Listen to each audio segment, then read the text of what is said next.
An elite unit of Madagascar's military says it has taken charge of the country after lawmakers voted to impeach the embattled president, Andry Rajoelina. He fled the country on Sunday after parts of the military joined anti-government protests, and he has refused to step down.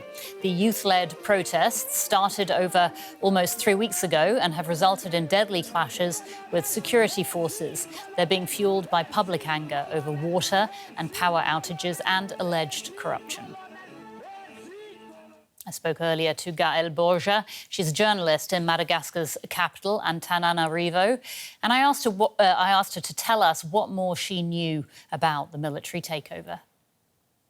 Exactly, that just happened. They came to the presidential palace and they said, we dissolve the Senate, we dissolve the High Constitutional Court, and we take over. So the power is ours now. That's what they just said. And it happened just after the National Assembly voted for President Rajoelina's impeachment.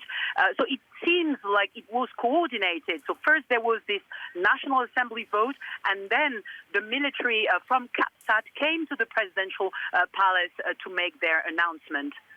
We can see pictures of packed streets. You've been out there. What is the mood like among demonstrators? The protests are very different from the last few weeks, because now there is no longer gendarmerie barricades to block the protesters, so they are able to gather freely. It takes place in a very peaceful way. They are chanting, they are waving flags, they can express their demands freely, and the major demand is asking for President Rajoelina to resign immediately. So they say they're going to keep protesting until the president announces his resignation. The president, we hear, has left the country. Do we know where he is? It's a very good question. Everyone is asking that since Sunday. According to some of our sources here, he left the country on Sunday thanks to the French military. He took a military flight on Sunday and went to La Réunion Island, and then he went to Dubai. He arrived in Dubai on Monday, but now we don't know where he is. He made a speech, a television speech yesterday, but he didn't tell the population where he is now. He just said he had to flee for his own security because there were a murder attempt on his person. What would you say would be the next steps? I mean, is there a clear path out of this situation?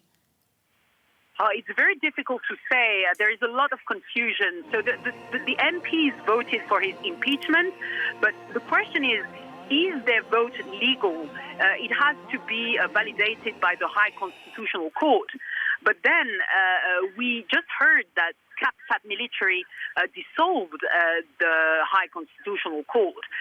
So we are here in a jurisdictional confusion.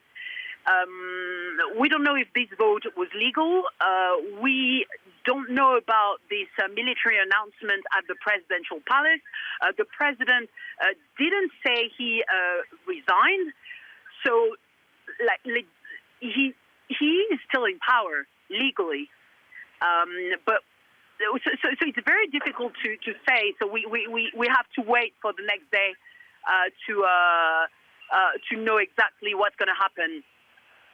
So obviously a very fluid situation. We'll leave it there. But Gaëlle Borgia, thank you so much for joining us and updating us on the situation.